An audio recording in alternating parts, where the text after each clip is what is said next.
कमाल लग रही हो डियर आसू। बिजलियां गिराने का इरादा है?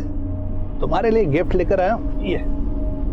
पर इसे यहां मत खोलना, घर जाके। एक मिनट, एक अर्जेंट फोन है, हाँ तो।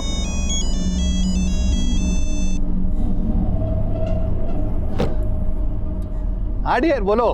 पहले तुम बताओ कि तुम किस डियर के साथ हो। क्या बात कर रही हो तुम? अरे जरूरी मीटिंग में हूँ भाई। अच्छा, और मैं तुम्हारे ऑफिस में तुम्हारे मैनेजर के सामने खड़ी हूँ।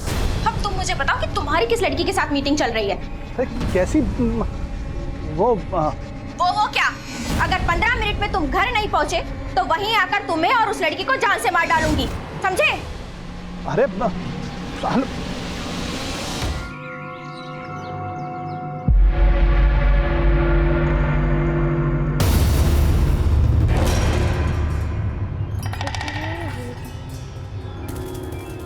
क्या हुआ माँ? कुछ नहीं, तुम लोग पढ़ाई करो। हाँ माँ, हमारी गर्मियों की छुट्टियाँ आने वाली है, आप हमें बाबूजी के पास शहर लेके जाओगे? नहीं बेटा, इस बार हम लोग नहीं जा पाएंगे। हाँ? पर क्यों नहीं माँ? आपने तो बोला था कि हम बाबूजी से मिलने शहर जाएंगे। अरे काहे झूठा दिलासा दे रही हो इन बच्चे को? पता काहे नहीं देते कि इनका बाबा वापस नहीं आने वाला? जीजी, आपको जो कुछ भी कहना है हमसे कहिए। काहे बच्चों के दिमाग में उल्टा सीधा भर रहे हैं? अरे तुमको तो कछु कहना ही बेकार है। जाने वाला तो चला गया और तुम सबका बोझ हमरे मत्थे मर गया।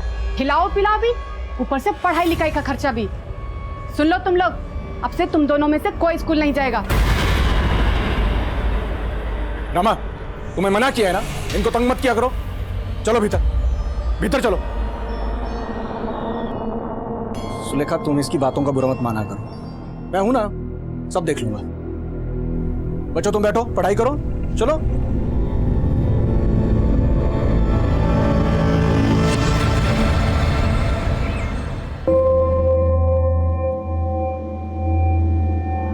अब तुम्हारी बारी। अच्छा, तो इसलिए मुझे मार्केट भेज रहे थे ताकि इस नौकरानी के साथ रंगरलियां मना सको। कमरा साफ करने के लिए सब समझती हूँ मैं। और तू चल निकल मेरे घर से, निकल।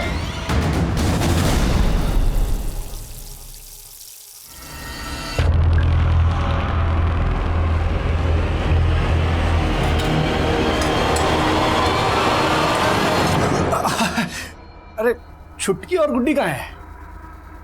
जी वो स्कूल गए। फिर क्या सोचा है जिंदगी के बारे में? मेरा मतलब अकेली रहती हो, पति के बिना अच्छा नहीं लगता होगा ना। अब देखो, तुम्हारी बिटिया का पालन पोषण कर रहे हैं, उसके बदले में कुछ तो चाहिए ना। बात सुनो, देखो शुक्र मनाओ, हमने तुम्हें इस घर से बाहर नहीं जाने दिया। क्या चल रहा है सब? कुछ नहीं। देखो, तुमने ठीक कहा था, इस पर रहम नहीं करना चाहिए था। हमसे गंदा रिश्ता बनाना चाहती है। देखो, गलत बात तो आप कर रहे थे जेठ जी। हमको क्या समझ में नहीं आता कि क्यों हमसे मीठा मीठा बोलते हैं।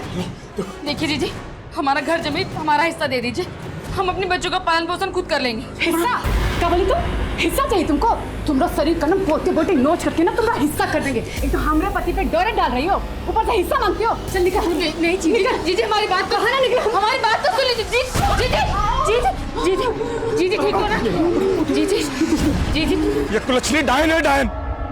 मेरी पत्नी पेट से थी और इसने उस पर हाथ रखा, मेरा बच्चा मर गया। इसने मेरे भाई की जिंदगी भी खराब की है। मैं कहता हूँ पूरे गांव पे शाप है, ये शाप है। हाँ सरपंच साहब, ये हमारे घर आई तो हमारा बच्चा बीमार पड़ गया। हाँ, इन्होंने मेरी गाय को छुआ, गाय ने दूध देना बंद कर दिया। हाँ सरपंच साहब, ये डायन है, डायन। लोग शांत हो जाइए, पंचायत अपना फैसला सुनाती है। आज से अवध सिंह की पत्नी सुलेखा खा इस गांव में हुक्का पानी बंद किया जाता है। ना ही इसे कोई राशन देगा और ना ही इसकी कोई मदद करेगा। अगर किसी ने इसकी मदद करने की कोशिश की तो उसका भी हुक्का पानी बंद। आने वाले 7 दिनों में अगर यहाँ पर कोई अशुभ घटना हुई तो इस डायन को निर्वस्त्र करके पूरे गांव में घुमाया जाएगा। हाँ, बिल्कुल सही फैसला है पंचायत का, बहुत सही फैसला है सरपंच साहब। माँ, बहुत भूख लगी है। माँ, तुम लोग बैठो, मैं भी आती हूँ।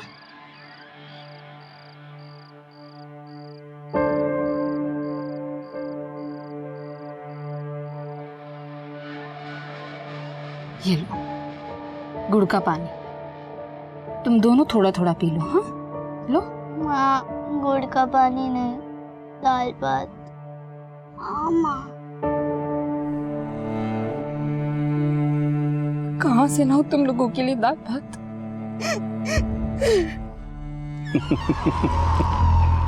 हमको आंख दिखाना कितनी बड़ी गलती थी, हाँ? पेट भर रहे थे हम तुम्हारा, पर तुमने तो अपने पांव पे ही कुल्हाड़ी मार दी। तो अब भी चाहे ना तो मैं तेरा और तेरे बच्चों का पेट भर सकता हूं।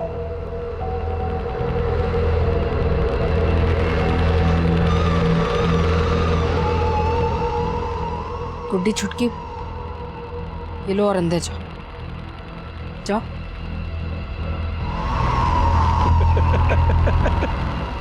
अरे वाह, तू तो बहुत जल्दी मान गई है।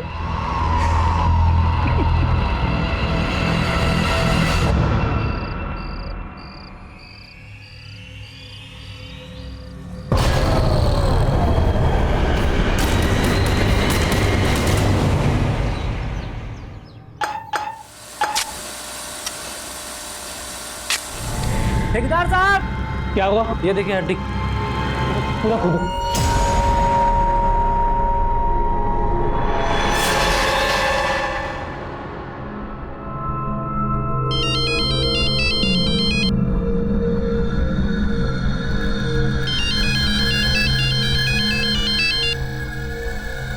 क्या हुआ? क्यों बार बार फोन कर रहे हैं? सर यहाँ बेडरूम के फर्श के नीचे खुदाई कर रहे थे तो 2 नर कंकाल निकले। क्या? और ये अक्ल की बैगन, तुझे कहा किसने था बेडरूम खोदने के लिए? अब सर टाइल्स लगवाना है और वायरिंग फिटिंग करनी है तो खुदाई तो करनी पड़ेगी ना। अभी किसी को कुछ पता नहीं चलना चाहिए। सर आप फोन नहीं उठा रहे थे तो मैंने पुलिस को कॉल कर दिया।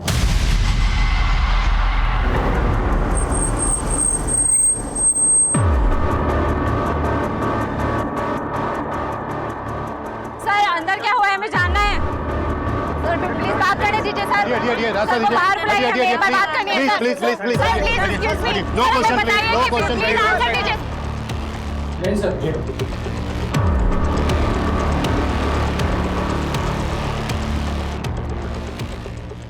सर, इस घर का मालिक मनोहर लाल है और इस घर में जो ठेकेदार काम कर रहा है उसी ने मनोहर लाल को इन्फॉर्म किया था। देखो कुछ मिलता है के अंदर। सर घड़ी।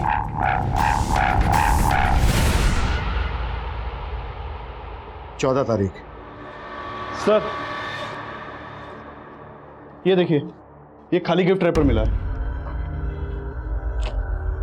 इस रैपर पर हैप्पी वैलेंटाइन डे लिखा है। घड़ी में है 14 तारीख, मतलब घड़ी 14 तारीख को बंद हुई। इसका मतलब यह है कि ये कंकाल किसी कपल के होंगे। शायद इन्हें 14 फरवरी वैलेंटाइन डे के दिन दफनाया गया होगा। सर सच में हमें कुछ नहीं पता कंकालों के बारे में। सर 2 साल से इस घर में रह रहे हैं हम, तो सोचा रिनोवेट करवा देते हैं। उनको क्या मालूम था कि कंकाल निकल आएंगे यहाँ पे। और कौन कौन रहता है इस घर में? अकेले रहते हैं हम।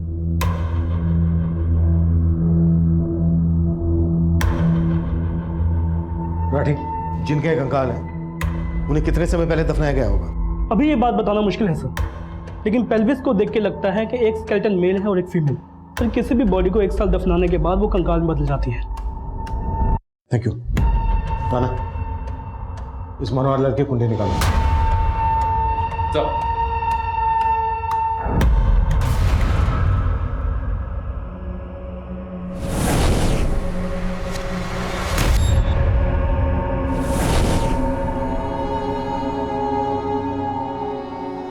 क्या हुआ चुटकी? संभालो, हम हैं ना।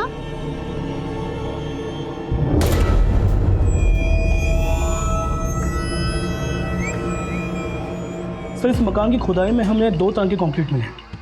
एक जो इस मकान की कंस्ट्रक्शन के टाइम पे यूज हुआ और एक उसके बाद का। मतलब ये हत्याएं इस मकान के कंस्ट्रक्शन के बाद हुई हैं, जब ये मकान बन चुका है। Yes sir.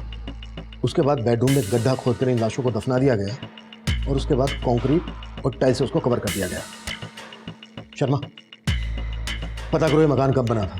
कंकाल के साथ जो हमें हैप्पी वैलेंटाइन डे लिखा हुआ रैपर मिला है और 14 तारीख को बंद हुई घड़ी मिली है। 14 फरवरी और उसके आसपास की जितनी भी मिसिंग कंप्लेन है आसपास के सभी थानों में पता कर। आवाज लग रही है डियर आसन, बिजली गिराने का इरादा है। तुम्हारे लिए गिफ्ट लेकर आया हूं, ये। पर इसे यहाँ मत खोलना, घर जाके। एक मिनट, एक अर्जेंट फोन है, हाँ तो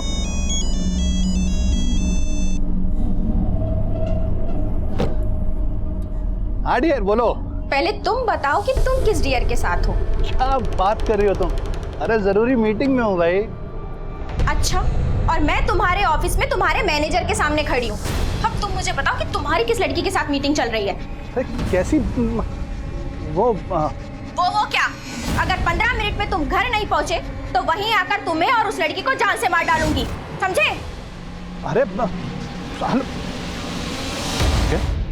मनोहर की वाइफ रीमा गायब है? हाँ सर, 1.5 साल पहले तक तो रीमा का मनोहर जी के साथ ही रहती थी, पर अचानक फिर वो गायब हो गई। और जब भी हम मनोहर जी से इस बारे में पूछते थे तो वो टाल देते थे। क्या वजह हो सकती है? मनोहर का और उसकी बीवी का आपस में कोई झगड़ा? सर, दोनों में लड़ाई झगड़ा तो बहुत होता है। कई बार मैंने खुद उनको लड़ते हुए देखा था। सर, मैंने रीमा को बोला भी था कि वो जाके पुलिस में शिकायत कर दे, पर उसने मेरी सुनी नहीं। फिर उसके 1 हफ्ता बाद से वो दिखी ही नहीं, और उसके जाने के बाद ही उसके घर में एक औरत का आना जाना शुरू हो गया। कौन थी वो औरत? शायद उसके ऑफिस की होगी। गुड्डी, ये फल है ना, वो सुंदर अंकल को देके आना और उनसे 175 रुपए लेके आना। ठीक है काकी, चल। चल समझा शुरू। सर, जरूर आपके किसी ने कान भरे हैं सर। हमने अपनी बीवी को मारा ही नहीं है सर, वो खुद हमें छोड़ के चली गई। आजकल कहाँ है रीमा? सर, हमको मालूम नहीं सर। तेरी पूरी पोल पट्टी खुल गई है। धोखा दे रहा था ना अपनी बीवी को। सर, आप जिस औरत की बात कर रहे हैं वो हमारी कलीग थी सर, मीनाक्षी। हम और वो अच्छे दोस्त हैं सर। धोखा तो हमारी बीवी ने हमको दिया है सर। हमारे ऑफिस में एक हमारे जूनियर रोहन के साथ उसका चक्कर चल रहा था सर।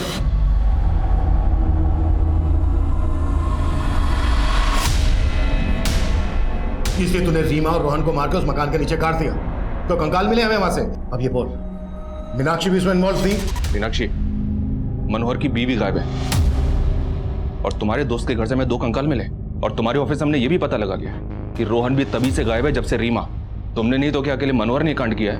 अपनी पत्नी का पता बोल, हमें उसके मैके वालों से मिलना है। सर, रीमा का यहाँ कोई नहीं था सर, और हम भी रीमा को अपनी शादी के सिर्फ 6 महीने पहले से ही जानते थे सर। रीमा मनोहर की दूसरी पत्नी है। पहली पत्नी तो 10 साल पहले ही गुजर गई थी। 2 साल पहले ही रीमा और मनोहर ने शादी की थी। सर, वो कंकाल रीमा और रोहन के हैं ही नहीं, पुराना कांड है सर। कोई हमसे पहले जो रहता होगा ना, उसने किसी कपल को गाड़ दिया होगा वहां ले जाके। तेरे से पहले कौन रहता था वहां? सर, ओम प्रकाश बिल्डर से लिया था हमने मकान। आज कहाँ ले जा रहे हो हनी? आज हाईवे रिसोर्ट पे कमरा बुक किया है तुम्हारे लिए। इसका फोन आ गया, एक मिनट। हाँ बोलो। सर, कहाँ हैं आप? क्या? मेरी बीवी फिर से ऑफिस आ गई क्या? सर, बीवी नहीं, आफत आई है। पुलिस को आपके घर से 2 कंकाल मिले हैं। क्या बकवास कर रहे हो तुम? किसने खबर दी है तुम्हें? सर, अगर आपके पास फुर्सत है तो खुद चेक कर लीजिए। टीवी, अखबार, सोशल मीडिया सब में खबर चल रही है।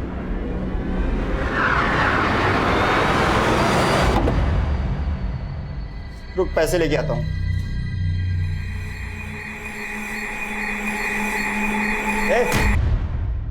चोरी करने का इरादा है? नहीं अंकल। अंकल की बच्ची, बताओ तेरे मालकिन को। मैंने तुम पे भरोसा किया और मुझे ये क्या सुनने को मिल रहा है? तुम चोरी कर रही थी? नहीं काकी। मैं कम इन सर? यस कम इन। सर, मैं रजिस्ट्रार ऑफिस में रजिस्ट्रार से मिला था, तो पता चला कि वो मकान 10 साल पहले बनाया गया था, और सबसे पहले वो मकान ओम प्रकाश नाम के बिल्डर ने बनाया था। सर, ये ओम प्रकाश। सर, ओम प्रकाश ने ये मकान मोहन राकेश को बेच दिया था, और फिर 1 साल बाद इसने मोहन राकेश से वो मकान दोबारा खरीद लिया, और सर ओम प्रकाश ने कुछ महीने बाद वो मकान वापस बेच दिया मनोहर लाल को। और सर, गौर करने वाली बात यह है कि ओम प्रकाश ने रीसेल में जिस दाम पर यह मकान खरीदा था उससे कम में उसे बेचा। एक बिल्डर अपने ही बनाए हुए मकान को कम कीमत पर क्यों बेचे?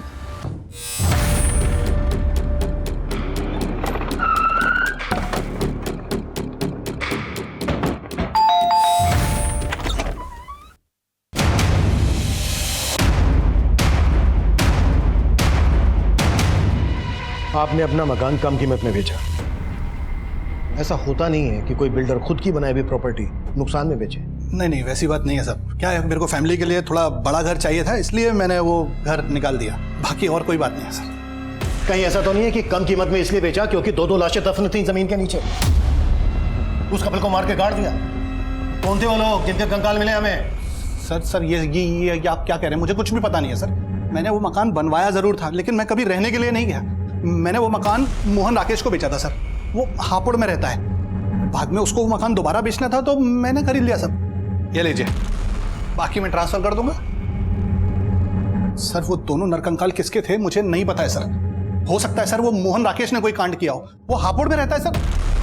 वो हम पता कर लेंगे, लेकिन बिना हमसे पूछे शहर से बाहर नहीं जाऊंगे।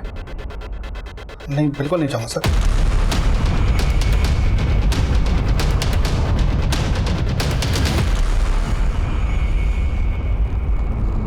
अच्छे से छिलना और छोटा छोटा काटना, ध्यान से, जल्दी कर।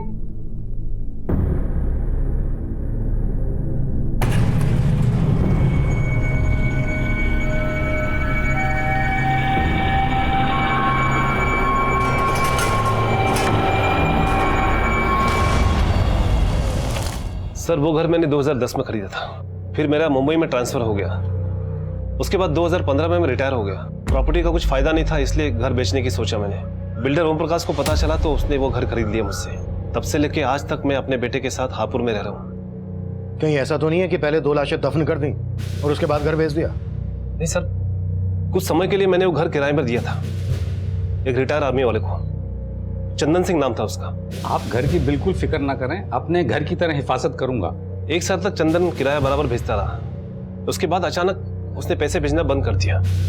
मैंने उसे बहुत कॉल किया, लेकिन उसने मेरे एक कॉल का भी जवाब नहीं दिया सर। फिर मजबूर होकर 2-3 महीने के बाद मैं उसे मिलने गया तो घर में ताला लगा हुआ था और चंदन का भी कहीं अता पता नहीं था। चंदन सिंह का फोन नंबर और कहाँ का रहने वाला था ये? हाँ, लगभग 1 साल रहा मैं उस घर में और फिर मुझे छोड़ना पड़ा क्योंकि किराया बहुत ज़्यादा था। 12 महीने का किराया तो मैंने एडवांस में दिया था। आप चाहें तो मेरे बैंक अकाउंट के स्टेटमेंट से चेक कर सकते हैं। राकेश लेकिन झूठ बोल रहा है कि मैंने उसे बिना बताए मकान खाली किया। ठीक है। चंदन का कहना है कि मोहन राकेश झूठ बोल रहा है। चंदन और मोहन राकेश दोनों की हिस्ट्री निकालो और पता करो कि इनकी पहचान में या परिवार में कोई कपल मिसिंग है क्या। मैं चेक कर रहा हूँ सर, पर इंक्वायरी में एक बात और पता चली है सर। इस ओम प्रकाश की एक बेटी है जो कई सालों से दिखी नहीं है। लोगों का कहना है कि ओम प्रकाश और उसकी बीवी तो ये बोलते हैं कि ये यूएस में सेटल्ड है। ये उसकी बेटी है सर। ठीक है, रीमा और रोहन के साथ साथ ओम प्रकाश की इस बेटी के बारे में पता करो कि वाकई में यूएस में है क्या फिर इसमें कोई ऑनर किलिंग का एंगल है। Okay sir. अरे अब तो मैं घर से बाहर भी नहीं जाता। अब किस बात की टेंशन ले रही हो? टेंशन तो मेरी जिंदगी में उसी दिन घर कर गई थी जिस दिन तुमसे मेरी शादी हुई थी। ये टेंशन मरने के बाद भी मेरा पीछा नहीं छोड़ने वाली।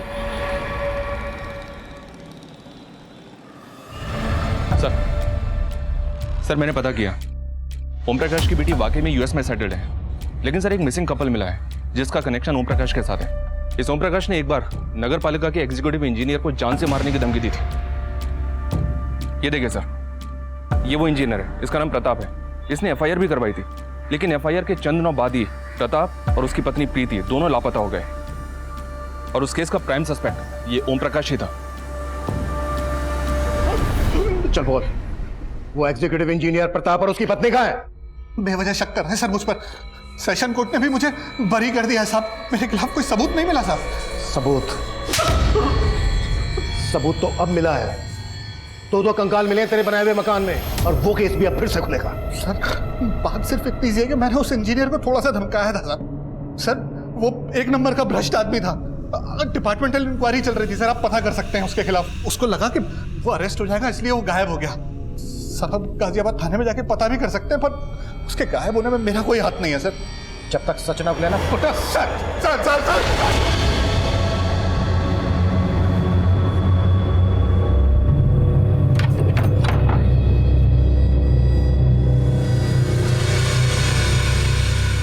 नन्हे बेटा, क्या हुआ बेटा? हाँ नन्हे, क्या हुआ बेटा? लक्ष्मी, लक्ष्मी, लक्ष्मी, लक्ष्मी, क्या है ये सब? तुम्हारी करतूतों की वजह से उन लड़कियों ने मुझसे और नन्हे से बदला लिया। तुमने उनके साथ ऐसा किया? छी!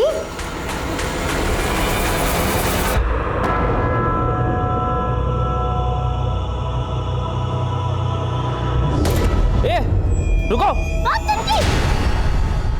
सर, इंजीनियर प्रताप और उसकी पत्नी प्रीति 3 साल पहले फरवरी से गायब है और मनोहर की दूसरी बीवी रीमा और रोहन का भी अभी तक कुछ पता नहीं चल रहा है। इसके अलावा किसी और कपल के बारे में पता चला जो उस घर में रहने वाले चंदर और मोहन राकेश से कनेक्टेड हो? उनके बैकग्राउंड में ऐसा कोई कपल नजर तो नहीं आ रहा है जो मिसिंग हो।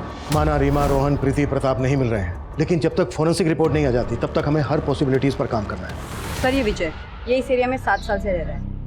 बोलो विजय। साहब, यहाँ पास में फैक्ट्री है, वहाँ काम करता था वो मुझे दिखा था एक बार यहाँ। अरे जितेंद्र, तू यहाँ? विजय, अरे इधर कुछ काम था, चल मिलते हैं। चल ठीक है, बाय। साहब, तब उसको मैंने चंदन अंकल घर आते हुए देखा था। उस मेड ने दरवाजा खोला था। थैंक्स विजय। क्या तुम वो फैक्ट्री हमें बता सकते हो जहाँ जितेंद्र काम करता था?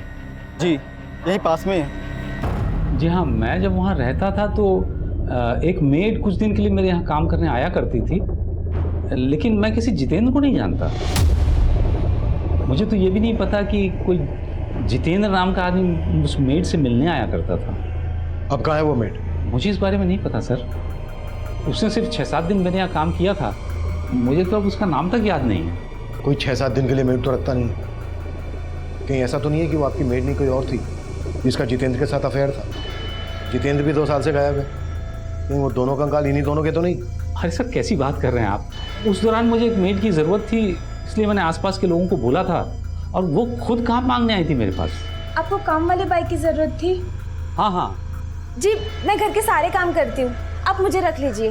सर, उसने सिर्फ 6-7 दिन काम किया था, उसके बाद अचानक आना बंद कर दिया। मुझे लगा शायद उसको काम जमा नहीं होगा। शिव सर, सर मैं उस फैक्ट्री के मैनेजर से मिला। उसने बताया कि 2 साल पहले जितेंद्र ने अचानक से फैक्ट्री आना बंद कर दिया था। वो वहाँ डेली वेजेस पर काम करता था, इसलिए सबको लगा कि शायद उसने कहीं और काम पकड़ लिया होगा। सर, जितेंद्र के कोवर्कर ने बताया कि उसका मंजरी नाम की एक लड़की के साथ अफेयर था जो उससे मिलने के लिए फैक्ट्री में आती थी। सर, ये मंजरी वही मेड हो सकती है जिसको विजय ने चंदन के घर देखा था। फैक्ट्री से जितेंद्र का नंबर मिला? मिला तो है, लेकिन बंद है। उस नंबर के कॉल रिकॉर्ड चेक लो और पता करो कि वो नंबर कौन से एड्रेस पर रजिस्टर्ड है। Right sir.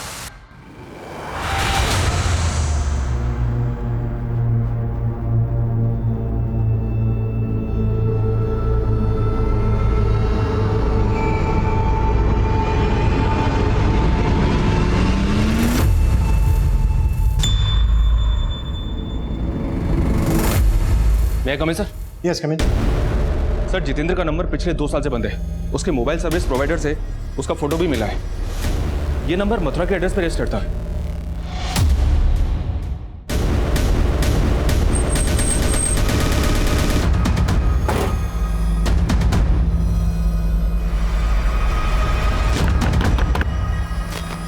जितेंद्र जी,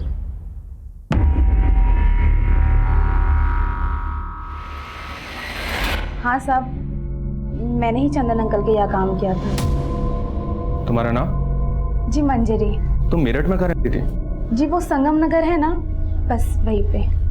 जितेंद्र, तुम्हारा मोबाइल पिछले 2 साल से बंद है, यूं अचानक से मेरठ से मथुरा? सर, मैं मंजरी से शादी करना चाहता था, लेकिन वहाँ रहने तक का ठिकाना नहीं था, तो इसलिए हमने सोचा गांव आकर खेतीबाड़ी करेंगे, इसीलिए वो फ़ोन बंद कर दिया साहब। लेकिन आप ये क्यों पूछ रहे साहब? दरअसल मंजरी जिस घर में काम करती थी उस घर में हमें 2 कंकाल मिले। हम ये पता लगाने की कोशिश कर रहे हैं कि वहां किस कपल का मर्डर हुआ था। अच्छा मंजरी, जब तुम उस घर में काम कर रही थी, कभी तुमने कुछ ऐसा देखा जो तुम्हें अजीब लगा? कभी ऐसा महसूस किया तुमने? जी, ऐसा तो कभी कुछ नहीं, मैंने वहाँ कुछ वक्त के लिए काम किया था। सर, वो कंकाल या रीमा रोहन के या प्रीति प्रताप के? क्योंकि उन दोनों कपल्स के बारे में कोई लीड नहीं मिल रही है। पॉसिबिलिटी तो फिलहाल यही दिख रही है। ठीक है, जैसे कुछ और पता चलता है अपडेट में बोलो। सर, उन दोनों कंकालों की फॉरेंसिक रिपोर्ट आ गई है। सर, जैसा कि हमें पता चला कि उन दोनों कंकालों में से एक मेल है और एक फीमेल। सर, फॉरेंसिक रिपोर्ट से ये पता चला है कि मौत के समय जो मेल कंकाल है उसकी उम्र 45 से 50 होगी और जो फीमेल कंकाल है उसकी 20 से 25। इसका मतलब दोनों की उम्र में काफी फर्क था। जी सर। और सर ये जो मेल कंकाल है उसके स्कल पे कुछ क्रैक्स हैं। ये दोनों लाशें लगभग 2 साल पुरानी हैं। इसका मतलब वो कंकाल इंजीनियर पति पत्नी के तो नहीं हो सकते। मनोहर की पत्नी उम्र में मनोहर से काफी छोटी थी और मनोहर का कलीग रोहन अब से 2 साल पहले लगभग 45 साल का था। इसका मतलब वो कपल रोहन और रीमा हो सकता है।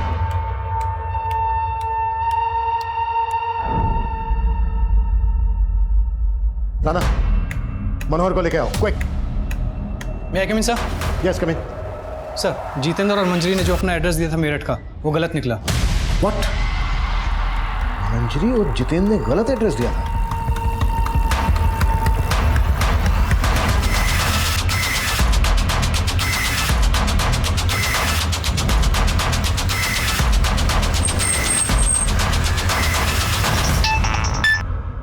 हेलो सर, मनोहर गायब है। ना ऑफिस में है ना घर में है, और अपना फोन भी बंद कर रखा उसने। व्हाट? मंजरी और जितेंद्र भी गायब है? हाँ सर, पड़ोसी ने सुबह उन्हें बैगेज के साथ जाते हुए देखा है। उन दोनों के करंट फोन नंबर्स भी बंद हैं। इनकी एक एक डिटेल चाहिए मुझे। पता करो कि मनोहर के साथ इनका क्या कनेक्शन है। Okay sir. माना मंजरी और जितेंद्र की इंटेंशन हम पहले नहीं समझ पाए, लेकिन ये मनोहर हमारी नाक के नीचे से कैसे गायब हो गया? कैसे भी करके मनोहर मुझे अंदर चाहिए, कहीं से भी खोद के निकालो उसे, लेकिन जल्दी। सर। मंजरी और जितेंद्र को पहले हम विक्टिम मान रहे थे, लेकिन ये तो खिलाड़ी निकले। मंजरी चंदन के यहां पर मेट थी। हो सकता है मंजरी ने जितेंद्र के साथ मिलकर चंदन के एब्सेंस में ये कांड किया हो। आई फील मनोहर का इन दोनों के साथ कनेक्शन होगा। इन सब के पिछले 2 साल पुराने कॉल रिकॉर्ड्स निकलवाओ, जल्दी। सर।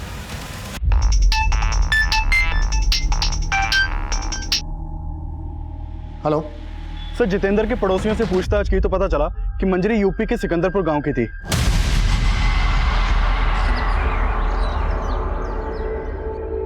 मंजरी को यहाँ गांव में पहले गुड्डी बुलाते थे। उसकी एक छोटी बहन चुटकी भी थी, उसका नाम पलक था। 10 साल पहले मैंने उनको आखिरी बार देखा था। अगर मैंने उन्हें नहीं बचाया होता तो उन बेचारियों का भी वही हश्र होता जो उनकी माँ का हुआ।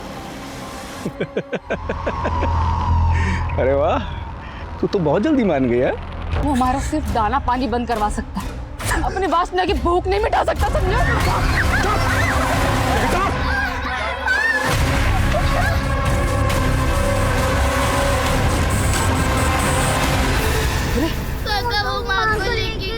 चिंता मत करो, मैं हूं ना, मैं हूं तुम्हारे साथ। चलो हो जाओ, चलो। क्या उनकी माँ को गांव वालों ने मार दिया? नहीं साहब, गांव वालों ने नहीं, प्रेम ने अपने कुछ साथियों के साथ मिलकर सुलेखा को मार डाला। गांव वालों के लिए सुलेखा पहले से ही डाइन साबित हो चुकी थी।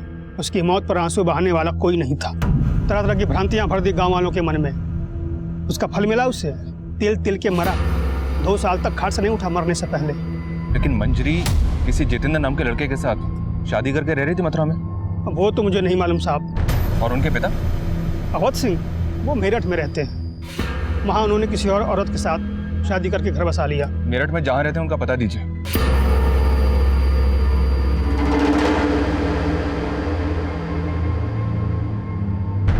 अपनी माँ की हत्या के बाद वो शहर चली आई थी।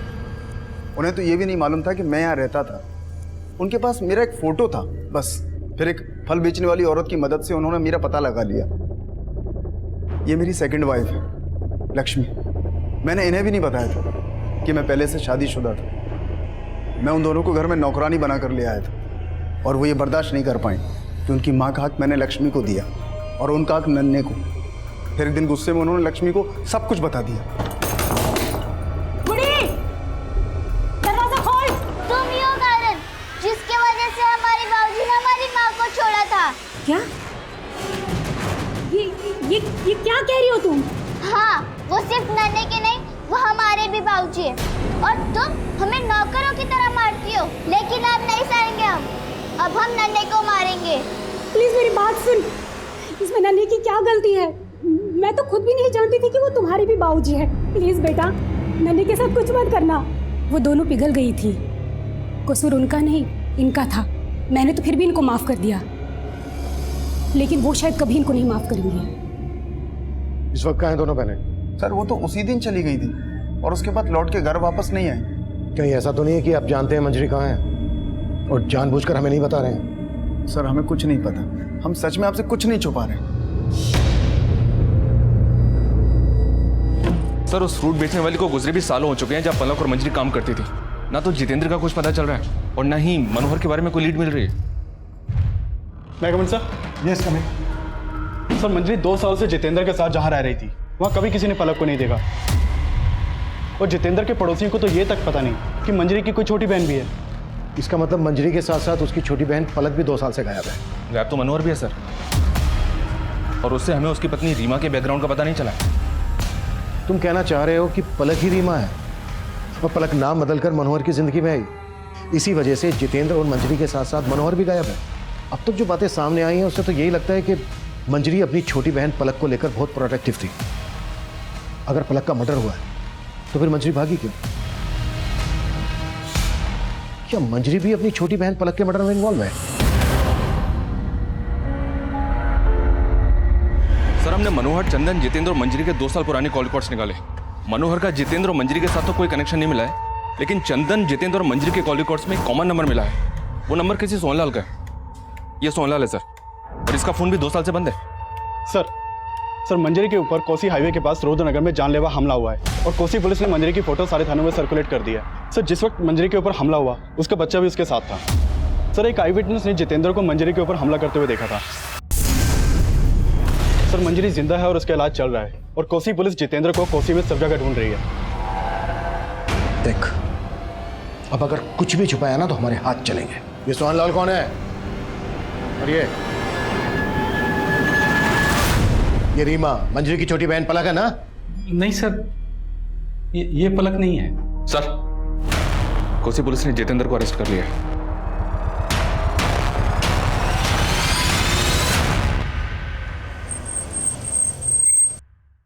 मैं और छुटकी हमेशा माँ से पूछती थी, माँ हमारी गर्मियों की छुट्टियां आने वाली है, आप हमें बाबूजी के पास शहर लेके जाओगे? लेकिन माँ कोई ना कोई बहाना बना के बाहर डाल लेती थी। तब हमें समझ नहीं आता था माँ बाबूजी की बेवफाई की सजा काट रही थी और मेरे ताऊ तो मेरे बाबूजी से भी गई गुजर निकले। अपनी गंदी नीयत पर उन्होंने पूरे गांव के सामने मेरी माँ को डायन साबित कर दिया।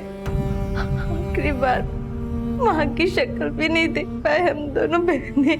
हमें बस इतना पता था कि हमारे बाबूजी यहाँ मेरठ में रहते हैं, तो हम दोनों बहनें मेरठ चले आए।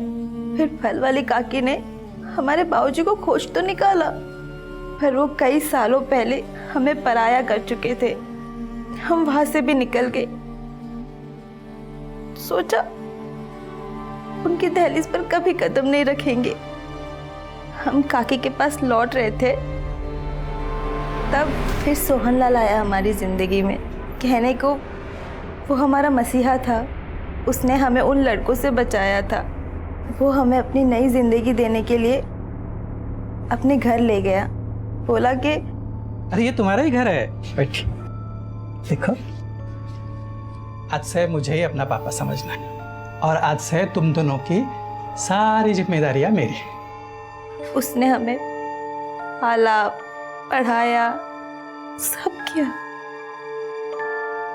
लेकिन उसकी नीयत डोलने में वक्त नहीं लगा। जिंदगी जैसे तैसे कट रही थी। फिर जितेंद्र हमारी जिंदगी में आया। मैं मंजरी के लिए किसी हद तक जा सकता था साहब, लेकिन तब तक उसने बताया नहीं कि उसका मुंह बोला बाप सोहनलाल करता था। सिर्फ सोहनलाल ही नहीं, उसका दोस्त चंदन भी। उस दिन वैलेंटाइन डे पे मंजरी चंदन के घर पे थी। मैं वहां उसको विश करने गया था साहब। Happy Valentine day. Thank you.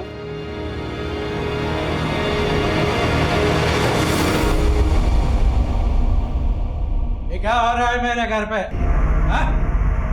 एक और तू सारे तेरे इतनी मजाल। अगर मैं उस शैतान को पहले ही मार देती तो आज मेरी चुटकी। साहब मैं बहुत घबरा गया था। जिंदा जिंदा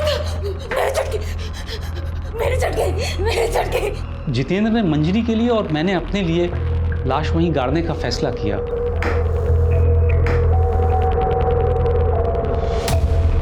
जब माँ गई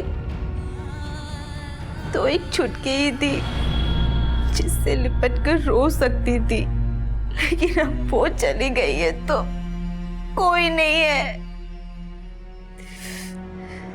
जितेंद्र भी नहीं। मंजरी से शादी तो कर ली, लेकिन सहन नहीं कर पाया कि मेरा और मंजरी के बीच सोहनलाल मरा ही नहीं था। वो मेरा बच्चा नहीं था,